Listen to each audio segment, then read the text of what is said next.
అందరికీ నమస్కారం. మొన్న జగన్మోహన్ రెడ్డి శ్రీకాకుళం జిల్లా పర్యటన ఏదైతే సిరి అప్పలరాజుని జైల్లో పరామర్శించడం కోసం ఒక పర్యటన పెట్టుకున్నాడో ఆ పర్యటన సందర్భంగా విధుల్లో ఉన్నటువంటి మహిళా ఎస్ఐ ప్రవళిక మీద అనుచితంగా ప్రవర్తించారు, జుగుత్సకరంగా ప్రవర్తించారు. మనందరికీ తెలుసు, దాని గురించి ఆల్రెడీ మాట్లాడుకున్నాం. అయితే దీన్ని రాష్ట్ర ప్రభుత్వం సీరియస్గా తీసుకుని దాదాపుగా 21 మందికి పైగా కేసులు నమోదు కూడా చేసింది, 21 మంది మీద.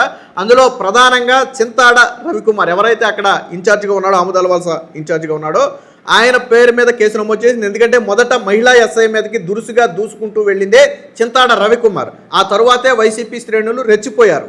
దీంతో ఆయన మీద కేసు నమోదు చేసి నాన్ బెయిలబుల్ సెక్షన్లు పెట్టడంతో చింతాడ రవికుమార్ పరారైపోయాడు. 3 రోజులు 4 రోజులు అవుతుంది, ఘటన జరిగి 4 రోజులు అవుతుంది. ఇప్పటి వరకు ఎక్కడున్నాడు అనేది ఆచూకీ తెలీదు. పోలీసులు గాలిస్తూనే ఉన్నారు. అయితే పోలీసుల ముందుకి రాకుండా ఆయన ఒక 10 నిమిషాల వీడియోని విడుదల చేశాడు. ఏమని? నేను ఎక్కడికి పారిపోలేదు, నేను శ్రీకాకుళం జిల్లాలోనే ఉన్నాను, మా కార్యకర్తల మీద కేసులు ఎత్తేయండి, నేను లొంగిపోతానని చెప్పి మాట్లాడటం జరిగింది. అంటే ఒకవేళ ఈ చింతాడ రవికుమార్ అనే వ్యక్తి నేను తప్పు చేయలేదని ఆయనే చెప్తున్నాడు, నాకు భయం లేదని ఆయనే చెప్తున్నాడు, లొంగిపోతానని ఆయనే చెప్తున్నాడు. మరి గత 4 రోజులుగా ఫోన్ స్విచ్ ఆఫ్ చేసి పరారీలో ఉండటం ఎందుకు? ఇప్పుడు వీడియో విడుదల చేయడం ఎందుకు? వైసీపీ నాయకులకు ఇది ఒక అలవాటుగా మారింది. గతంలో తమ్మినేని సీతారాం కూడా 4 కోట్ల రూపాయల భూ కబ్జా కేసులో పోలీసులు కేసు నమోదు చేస్తే పరారైపోయి తర్వాత వీడియో విడుదల చేశాడు. అలాగే ఇప్పుడు చింతాడ రవి కూడా పోలీసులు అరెస్ట్ చేస్తారని పారిపోయి ఇప్పుడు వీడియో విడుదల చేశాడు. ఏమంటాడు వీడియోలో?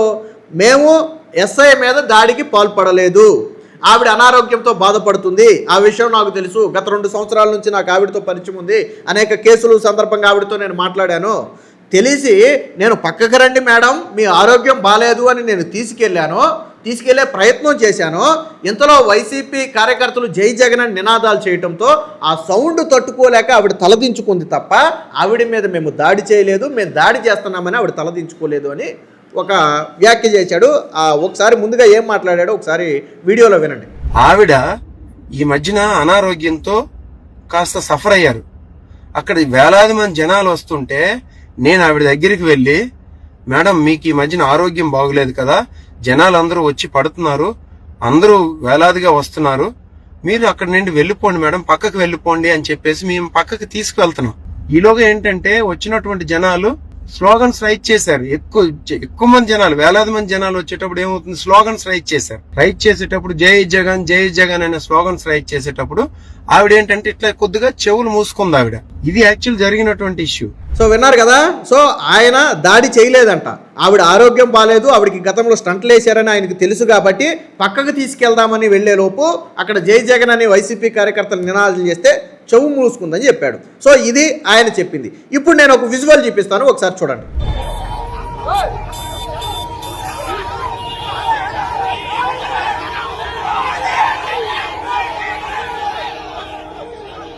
ఈ విజువల్లో కోపంగా అగ్రెసివ్గా ఎస్ఐ మీదకి అరుచుకుంటూ వెళ్ళింది ఎవరో తెలుసా? చింతాడ రవికుమార్. మరి అంత కోపంగా అంత ఆవేశంగా అరుచుకుంటూ వెళ్ళిన ఆయన మేడంని నేను పక్కకు తీసుకెళ్తా రండి అంటే ఇంతలో ఇది జరిగింది అని ఎలా కవర్ చేశాడు ఆయన? మీరు ఇప్పుడు విజువల్ చూశారు కదా, మహిళా ఎస్ఐ మీదకి దూసుకుంటూ వెళ్ళాడా లేదా? ఆ విజువల్ చూస్తే చెప్పండి.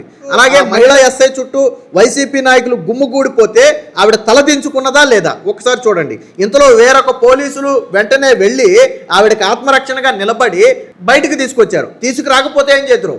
ట్విస్ట్ ఏంటంటే ఎప్పుడైతే చింతాడ రవి ఎస్ఐని బెదిరించడం మొదలు పెట్టాడో వైసీపీ కార్యకర్తలు ఆ ఒంటి మీద చెయ్యేసి తోశారు వెనక్కి. ఆవిడ నిర్ఘాంతపోయింది. ఎస్ఐ ఒంటి మీద చెయ్యేసి తోసేటప్పటికి ఆవిడ నిర్ఘాంతపోయింది. ఎదరి నుంచి తోశారు, మళ్ళీ వెనక నుంచి తోశారు. దాంతో నిర్ఘాంతపోయి అర్థమైపోయింది, తనను చుట్టుముట్టేశారని అర్థమైపోయి ఏం చేయాలో తెలియని నిస్సహాయ స్థితిలో 2 చేతులు అడ్డం పెట్టుకుని కిందకు కూర్చుండబడిపోయింది. అప్పుడు వెంటనే పక్కన ఉన్నటువంటి పోలీసులు అది గమనించి వెంటనే వచ్చి ఆవిడ్ని లేపి తీసుకుని పక్కకి వెళ్ళారు. ఇది జరిగింది. నేను మీకు 2 వీడియోలు చూపించా. ఆ చింతాడ ఏం చెప్పాడో మీకు చూపించా, చింతాడ ఏం చేశాడో కూడా మీకు నేను చూపించా. ఇప్పుడు చెప్పండి, దాడికి ప్రయత్నించారా లేదా? అంటే కవర్ చేసుకోవడానికి కూడా ఒక అర్థం ఉండాలి. అన్నిటికీ మించి మీరు ఏ తప్పు చేయనప్పుడు, ఏది చేయనప్పుడు మీరు కోర్టుల్లో నిర్భయంగా పోరాడండి, పోలీసులకు సరెండర్ అవ్వండి. ఎస్ మేమేం తప్పు చేయలేదు, లీగల్గా చూసుకుంటామనండి. పోలీసులు అరెస్ట్ చేస్తే బెయిల్ తెచ్చుకుని ఆ తర్వాత కోర్టులో చూసుకోండి కేసుని. పోలీసులు అరెస్ట్ చేస్తే కోర్టులో చూసుకోండి కేసుని. మరి ఎందుకు కోర్టుకి వెళ్లకుండా ఫోన్ స్విచ్ ఆఫ్ చేసి పరారీలో ఉండి ఇలా వీడియోలు విడుదల చేయడం వల్ల ఏంటి సందేశం? ఎవరికి సందేశం? వీళ్ళు నియోజకవర్గ ఇన్ఛార్జులా, వీళ్ళు వైసీపీ నాయకులా, వీళ్ళు రేపొద్దున ఎమ్మెల్యే క్యాండిడేట్సా? అరే పోలీసులు ఒక కేసు నమోదు చేస్తే ఫోన్లు స్విచ్ ఆఫ్ చేసి పరారైపోయే వీళ్ళు నాయకులు అవుతారా? ఈ పరారీ అనేది వైసీపీకి ఒక ఫ్యాంటసీ. నేను మొన్న కూడా ఒక వీడియోలో మీకు నేను చెప్పా, అసలు ఈ పరారీలు ఎక్కడ మొదలైంది అనేది కూడా నేను ఒకసారి గుర్తు చేస్తాను మీకు. మొదటగా బొల్లా బ్రహ్మనాయుడు దగ్గర మొదలైంది. ఆయన 3-4 రాష్ట్రాలు పారిపోతే పక్కన తమిళనాడు రాష్ట్రంలో అరెస్టు చేశారు. ఎందుకనంటే ఆయన 100 కోట్ల రూపాయలు విలువైనటువంటి ల్యాండ్ని హైదరాబాద్లో కొట్టేసే ప్రయత్నంలో 5 దొంగ జీవోలు సృష్టించాడు. ఆ కేసు నమోదు అవగానే ఆయన పరారు. తరువాత తమ్మినేని సీతారాం 4 కోట్ల రూపాయలు విలువైన భూ కబ్జాలో కేసు నమోదు చేస్తే కుటుంబ సమేతంగా ఆయన పరారు. ఆ తర్వాత సిదిరి అప్పలరాజు తన కొడుకు చేసినటువంటి యాక్సిడెంట్ని కప్పిపుచ్చే ప్రయత్నంలో సాక్ష్యాధారాలు తారుమారు చేశారని కేసు నమోదు చేస్తే ఆయన పరారు. కోర్టు రక్షణ ఇవ్వకపోవడంతో తప్పని పరిస్థితుల్లో లొంగిపోయాడు. పోలీసులు అరెస్ట్ చేశారు. ఫస్ట్ 3 రోజుల పాటు సిదిరి అప్పలరాజు కూడా పరారు. తర్వాత తాజాగా జోగి రమేష్ తన కుటుంబం మీద ఏదైతే హత్యాయత్నము అలాగే వరకట్న వేధింపులు కేసు నమోదైందో జోగి కుటుంబం పరారు. ఇప్పటి వరకు జోగి రమేష్ ఎక్కడ ఉన్నాడో ఎవరికి తెలియదు. సో ఆయన మీద నాన్ బెయిలబుల్ సెక్షన్లు కూడా నమోదు చేశారు. ఆయన పరారు. తర్వాత వైసీపీ మాజీ ఎమ్మెల్యే ముస్తఫా పరారు. వైసీపీ మాజీ MLA Mustafa, Guntur east MLA Mustafa పరారు. ఎందుకంటే ఒక కిడ్నాప్ కేసులో తన మీద తన కొడుకు పేరు మీద కేసు నమోదైంది. దాంతో ఆయన పరారు. ఒక ట్విస్ట్ ఏంటంటే గుంటూరు పోలీసులు ఒక ప్రెస్ నోట్ కూడా విడుదల చేశారు. వీళ్ళ ఆచూకీ ముస్తఫా, వైసీపీ ఎక్స్ఎమ్మెల్యే ముస్తఫాది అలాగే వాళ్ళ కొడుకు ఆచూకీ తెలిపితే తగిన బహుమతి కూడా ఇస్తామని చెప్పి గుంటూరు పోలీసులు ఒక ప్రకటన కూడా విడుదల చేశారు. అంటే ఇప్పటి వరకు దొరకల. ఇప్పుడు చింతాడ ఎస్ఐ, మహిళా ఎస్ఐ మీద దాడి చేసిన చింతాడ రవికుమార్ పరారు. ఇది వైసీపీ పరారు స్ట్రాటజీ. తప్పు చేయటం, పోలీసులు కేసు నమోదు చేయగానే పరారైపోవటం. ఇందులో ఎప్పటికీ దొరకని వాళ్ళు చాలామంది ఉన్నారు. గుంటూరు ఈస్ట్ ఎమ్మెల్యే కిడ్నాప్ కేసులో ఇంకా దొరకలేదు.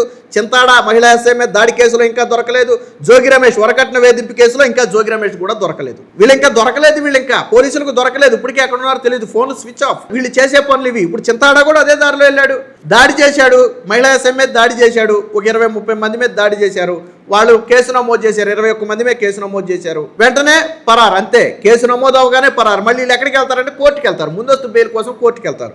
కోర్టు బెయిల్ ఇస్తే అప్పుడు బయటకు వస్తారు. కోర్టు బెయిల్ ఇవ్వకపోతే తప్పించి తిరుగుతారు. ఇప్పటికీ తమ్మినేని సీతారాం కొడుకు ఇంకా దొరకలా. ల్యాండ్ కబ్జా కేసులో తమ్మినేని సీతారాం కొడుకు ఇంకా చిరంజీవి నాకు ఇంకా దొరకలే, ఎక్కడున్నాడు నాకు తెలియదని తమ్మినేని సీతారాం చెప్తున్నాడు. నా కొడుకు ఎక్కడ ఉన్నాడు నాకు తెలియదు అంటున్నాడు. ఇంకా దొరకలా ఆయన. అంటే వైసీపీ నాయకులు చేసే పనులు, తర్వాత వీళ్ళు ప్రజానాయకుల, వీళ్ళలో అందరూ ఎక్స్ఎమ్మెల్యేలు, ఎమ్మెల్యేలు, వీళ్ళు మంత్రులు చేశారు. వీళ్ళు పరారైపోయారు. ఇది వైసీపీ నాయకులు చేస్తున్నటువంటి పనులు. నిన్న చింతాడ చేసింది కూడా అదే పని. నిన్న చింతాడ రవికుమార్ చేసింది కూడా అదే పని. పరారైపోయి వీడియో విడుదల చేసి నాకేం సంబంధం లేదంటాడు. లేకపోతే వాళ్ళ మీద కేసులు ఎత్తేయండి, లేకపోతే ఇది రాజకీయ కక్ష సాధింపు, నాకు కేసులు కొత్త కాదు. పైగా ఇంకో మాట కూడా చెప్పాడు. ఏంటంటే నేను జగన్మోహన్ రెడ్డి శిష్యుడినంట. జగన్మోహన్ రెడ్డి శిష్యులకే ఈ బాధలు. ఇప్పుడు మనం మాట్లాడుకున్న పరారైపోయారని చెప్పుకున్న వాళ్ళందరూ కూడా జగన్మోహన్ రెడ్డి శిష్యులు లాంటి వాళ్ళే. ఆ పార్టీలో ఉన్న వాళ్ళందరూ కూడా జగన్మోహన్ రెడ్డికి శిష్యులు లాంటి వాళ్ళే. వాళ్ళతోనే వచ్చింది తిప్పలు. జగన్మోహన్ రెడ్డి శిష్యులతోనే వచ్చింది తిప్పలు. ఇది అంటే ఏదో పనులు చేయటం, పరారైపోవటం, పోలీసులు కేసు నమోదు చేస్తే పరారైపోవటం, మళ్ళీ వెళ్ళిపోయి ఫోన్లు స్విచ్ ఆఫ్ చేసే ధైర్యం ఉండదు. కానీ వీడియోలు విడుదల చేస్తారు. వీడియో విడుదల చేసి వీడియో రూపంలో చెప్తారు, నేను శ్రీకాకుళంలోనే ఉన్నా, నేను ఎక్కడికి పరారైపోలా, వచ్చి లొంగిపో పోలీసులకి, చట్టపరంగా వెళ్ళిపో, నువ్వేం దాడి చేయలేదు, నువ్వు మహిళా ఎస్ఐ మీద దాడి చేయలేదు, చట్టపరంగా వెళ్ళు. మరి చేసిన తప్పును కప్పిపుచ్చుకునే ప్రయత్నం చేయటం ఎందుకు? చేసిన తప్పును కప్పిపుచ్చుకునే ప్రయత్నం చేయటం ఎందుకు? ఎంత దారుణం! ఒక మహిళా ఎస్ఐ ఒంటి మీద చెయ్యి వేయటం అంటే ఎంత దారుణం! అది మీరేమైనా తెలియని వాళ్ళ, చదువుకోని వాళ్ళ, తెలివిలేని వాళ్ళు కాదు కదా, తెలివిలేని వాళ్ళు కాదు కదా. రాజకీయంగా ఏంటి ఆ ఎస్ఐ చేసిన తప్పేంటి? నేను ఒక్కటే అడుగుతున్నా, ఎస్ఐ చేసిన తప్పేంటి? వీళ్ళు ర్యాలీగా కాన్వాయ్కి ఎదురుగా వెళ్ళే ప్రయత్నం చేస్తే అడ్డుకోవడం ఒకటే, అది ఆవిడ డ్యూటీ. మీరు లేదు వెళ్ళాలా, మాట్లాడండి, పై అధికారులతో మాట్లాడండి, ఏడీఎస్పీతోనో సిఐతోనో మాట్లాడండి. అంతేగాని ఒక్క మహిళా ఎస్ఐ మాత్రమే ఉంది, ఆవిడేమీ చేయలేని నిస్సహాయ స్థితిలో ఉందని చెప్పి మందకు మంద వెళ్ళి మీద పడటం, చేతులేయటం ఎంతవరకు కరెక్టు? ఆ ఎస్ఐ మీద చేయేసి తోసారు వెనక్కి. ఒంటి మీద చేస్తే ఎవరి మట్టుకు ఎలా ఫీల్ అవుతారు? జుగుత్సకరమైనటువంటి ఘటన ఇది. నిన్నేమో వైసీపీ ఎమ్మెల్యే విరూపాక్షి మనుషులు, విరూపాక్షి తమ్ముడు, కొడుకులు వీళ్ళందరూ వెళ్ళి ఒక మహిళ ఒంటి మీద బట్టలు చింపారు. ఒక టీడీపీ కార్యకర్తను కొట్టబోతుంటే అలా ఆవిడ అడ్డుకుందని చెప్పి ఆవిడ నైటీలో ఉంటే బట్టలు చింపారు. ఎంతవరకు కరెక్ట్ ఇది? మహిళల మీద ఏంటి దాడులు? వైసీపీ పార్టీ ఎలా సమర్థిస్తుంది? వైసీపీలో మహిళా నేతలు నోరులు తెరవరే, వైసీపీలో మహిళా నేతలు నోరు తెరవరే ఎక్కడ, ఎందుకు? సో ఇది జరిగిన ఘటన. సో పారిపోయి నేను ఎక్కడికి పారిపోలేదని వీడియో విడుదల చేసిన చింతాడ రవికుమార్ కామెంట్స్ని మీరు ఎలా చూస్తారో, అలాగే వీడియో ఎలా ఉందనేది కామెంట్ రూపంలో తెలియజేయండి.